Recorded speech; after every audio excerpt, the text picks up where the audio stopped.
About a year ago, I was living in an old house on the outskirts of town. It was a farmhouse, a bit isolated from the rest of the houses in the area, but still a very nice house. It was an inheritance left by my grandparents. When I got a steady job, I finally decided to move out and put a deposit down on a new house and rent out the old one. I made some renovations and put it up for rent. As soon as I did, one of my friends told me that I could make a lot more money if I rented out on Airbnb. I was skeptical at first, but then I decided to try it out. The first few months were going good. I had a few minor issues with damaged furniture and appliances, but things were mostly fine. One day, the house was booked by what I believed to be a young couple. Most of the time, the house was booked by couples anyway, who wanted a getaway from the noise in the city. There was also a nearby pine forest with nice scenery, and people often went on hikes there. Anyway, the couple booked the house for 2 nights and messaged me that they would arrive sometime in the evening. I had a lockbox set up with the keys inside, so that I don't have to go and hand over the keys every time someone wanted to check in. I gave them the address and code for the lockbox, then messaged them to let me know if there are any issues once they arrive. On the evening of their arrival, I received a message saying that they checked in and everything was in order. It was around 9 p.m. at the time. I was happy that there were no issues and went about my evening. A few hours later, right before I was about to go to bed, my phone buzzed. It was a message from the couple saying that a fuse had blown and the power is out in the house. They asked me if I could come and change the fuse, as they were not comfortable staying in the house without power. It was cold and rainy that night, so I didn't want to leave them without power. I got dressed, got in my car, and started driving to the house. On the way there, my phone buzzed again. It was another message from the couple saying that the roof had started leaking. This was odd, as I had the house renovated recently and regularly checked in on it after people booked it to make sure everything was in order. I told them that I was already on my way and would arrive shortly. When I approached the house, I didn't see any lights on inside, and there were no cars parked out front. I went up to the door and knocked. I waited for a few seconds, but nobody answered. I took out my spare key and tried unlocking the door, but it was already unlocked. I went inside and called out, "Hello? I'm here for the blown fuse." I tried switching on the lights, but there really was no power in the house. I took my phone out and tried calling the couple. Nobody picked up. I used my phone as a torch and went around the house to check if anyone was in there. I checked out all the rooms, but there was no baggage left in the house, except for what looked like a few scattered black empty trash bags in the living room, which were definitely not mine. I went outside and looked at the lockbox, but it hadn't been opened and the key was still inside it. I went down to the basement to look at the fuse box, to see why there was no power. When I looked at it, it appeared that the main switch was off. Just when I was about to flip it back on, I heard a thump coming from upstairs. I froze for a second and turned the flashlight on my phone off. I stayed still and listened for a couple of minutes. The silence was broken by my phone buzzing. I looked at it, and it was a message from the couple. It read, "We are upstairs." I flipped the main fuse switch and the power was now on. I went up the stairs, and as I opened the basement door, I noticed in the corner of my eye a man standing at the end of the hallway. I turned around and looked at him. He was standing about 20 feet from me. He looked to be in his mid-40s. He had water dripping from his clothes and an empty look in his eyes. "Hi, I turned the power back on. It was just a tripped switch," I said. He looked at me and didn't say anything. "Can you show me where the leak is?" I asked. Once again, there was no response. I started to feel really unsettled. He stared at me for a few seconds. Just when I was about to speak again, he started running towards me. I freaked out and ran towards the front door.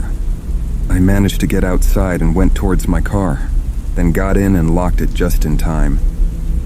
He caught up to me and started banging on my window and pulling the door handle. I was panicking by that point, so I took my keys out, started the car, and reversed out of there.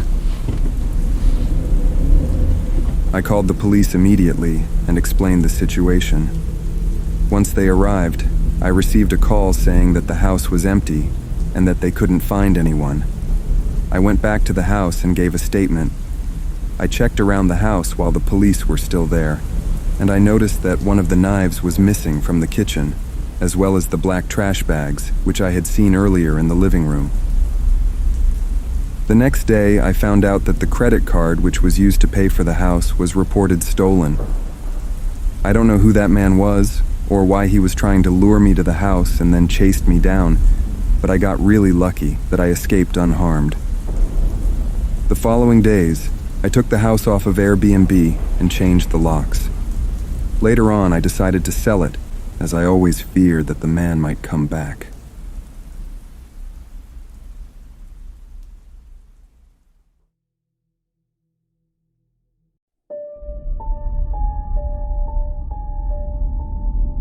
A few years ago, I worked as a store clerk at a large clothing store in my city. I hated the job, so I didn't take it too seriously. Most of the time, I would show up late and get scolded by my boss. One day, he called me into his office and told me that they had to let me go. I was upset at first, but then I felt good and free. I thought I would go on a vacation to unwind. I had never left the state up until then, so I decided to go on a road trip to the Grand Canyon. I lived in Atlanta at the time, and I didn't like driving at night, so I booked an Airbnb in Oklahoma, which was about halfway to the Grand Canyon. This way I could drive the whole day, get some rest, and continue my journey refreshed the next day. I packed my bags and was very excited to get going. The drive to Oklahoma was longer than I had anticipated. I left in the morning at around 7 a.m. I stopped for gas and some food a couple of times and decided to power through and rest at the house I had booked. By the time I got to the Airbnb, it was already around 10 p.m. The neighborhood I was going to stay at for the night was nothing too fancy, just some small houses, but with a good distance between them and a large backyard. When I arrived at the house, I saw light coming through one of the windows. At first, I thought I had arrived at the wrong address, but when I double-checked, it seemed to be the right one. I put in the code for the lockbox to get the key, then unlocked the door and went inside. As soon as I opened the door, I saw a man come out of the kitchen. I got startled because I didn't expect anyone else to be there. "Hi, are you the owner?" I asked. He looked at me with a confused look and said, "No, I am not. I thought that you were the owner."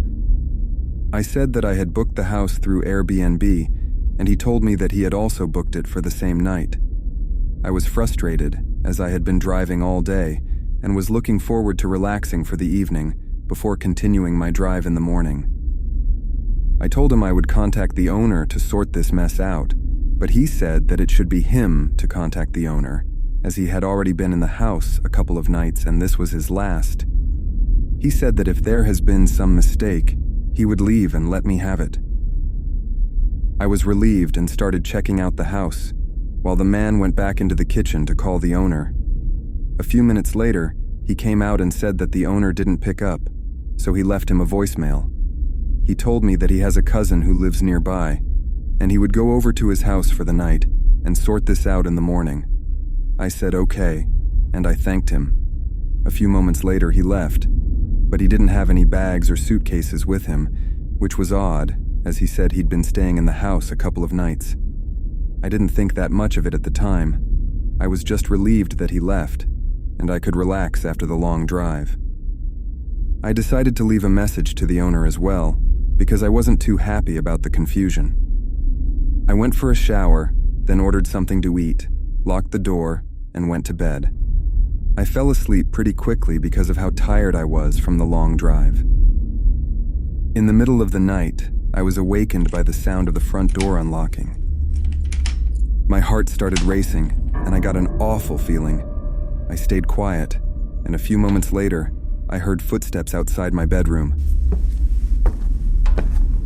A million thoughts raced through my head.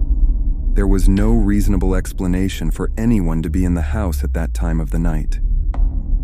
I grabbed my phone and my car keys, put on my shoes, and quietly snuck out the bedroom window. I went around the house and saw the front door wide open. There were 2 men inside, one of whom was the person I had seen earlier. I quickly got in my car and switched on the ignition. They heard the sound and rushed outside. They looked at me angrily and started running towards my car. I put it in reverse and drove away from there as quickly as I could.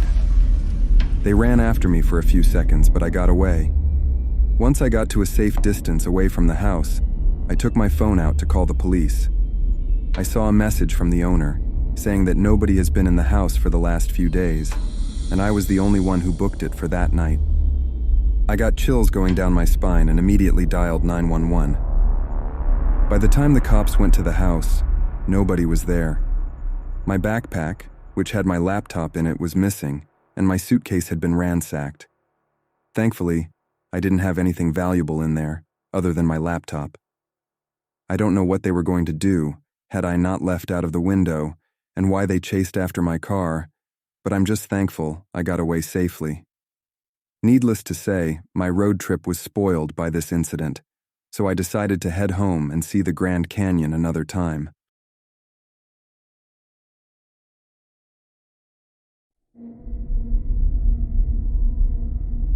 A couple of years ago, I was in college, and from time to time I would visit my parents' house. It was in a small neighborhood in the suburbs where everyone knew each other. Our neighbors were mostly nice. The house across the street was owned by a friend of my dad's. We'll call him John for the sake of the story. Just before I went off to college, John moved out and decided to list the house on Airbnb. People who booked the house were usually welcomed by the rest of our neighbors, and I never really saw any trouble from them. One time during fall, I decided to head to my parents' house for the weekend. They weren't home at the time, but I had gotten sick of my dorm room and wanted to chill back at the house for a couple of days. I arrived on Friday, a bit later in the evening, as my campus was about 5 or 6 hours away. Upon arriving, I noticed an old car parked in John's driveway. It was a rusty old sedan, which looked like it had seen better days. I assumed that someone had booked the house for the weekend. I parked in the driveway, took my bag out of the trunk, and went inside the house. I was tired from the drive, so I ordered myself a pizza, sat on the couch, and watched Netflix. About an hour after that, I started dozing off, so I decided to go up to my bedroom and go to bed. I got upstairs and went to the window to pull the curtains before I laid in bed, when I noticed someone standing outside of John's house looking through the window. I thought it might be one of the people who booked it, so I didn't pay much attention to them. I went to sleep, and a couple of hours later, I awoke from the sound of someone yelling in the street. I got up, pulled back the curtain, and looked through the window. The front door of John's house was wide open, and there was a woman in the middle of the street yelling that somebody was after her. I took my phone from the nightstand ready to call the police when the woman came to the front door and started banging on it. I got downstairs, went up to the door and said, "Hello, is everything all right?" Please open up! He is after me! I contemplated whether I should let her in, but I didn't want the guilt on my conscience if something had happened to her and I could have helped. I opened the door, she came inside, and I immediately locked it behind her. "What's wrong? Who is after you?" I said. She looked at me with a disturbed look on her face but didn't say a word. I went to get my phone to call the police when I heard a soft knock on the door. I froze in my tracks. Before I could get to my phone, I heard a gun cock behind me. When I turned around, the woman was pointing it at me and said, Open the door, now. I didn't know how to react in that situation, but I didn't want to risk getting shot, so I did what she said. I opened the door and a man came into the house. He started looking around and taking anything valuable he could find, while she held the gun pointed at me. I stood paralyzed, not able to believe what was happening to me. A few minutes later, I heard sirens wailing in the distance. The man and woman looked at each other and ran towards the old car parked in John's driveway. They got in and drove off. I immediately locked the door and dialed 911. The operator said that they had already sent units to that address. One of the neighbors must have called the police while the woman was yelling outside. When they arrived, I explained what happened and gave a description of the man and woman who robbed me. They asked me if I knew the owner of the house across the street, so I gave them John's number. He arrived 30 minutes or so later to give his statement to the police as well. He said that the house had been booked by a young woman, but she canceled her booking the day before, so nobody was supposed to be in there. When he checked his house, it had been robbed as well. The next day, I got a call from an officer saying that they found the old car abandoned not too far from the neighborhood, but they haven't yet found the suspects. It turned out that the car was reported stolen a week before the incident. If this experience has taught me anything, it's to not be so trusting of strangers. I regret letting the woman in that night, but I guess we all live and learn.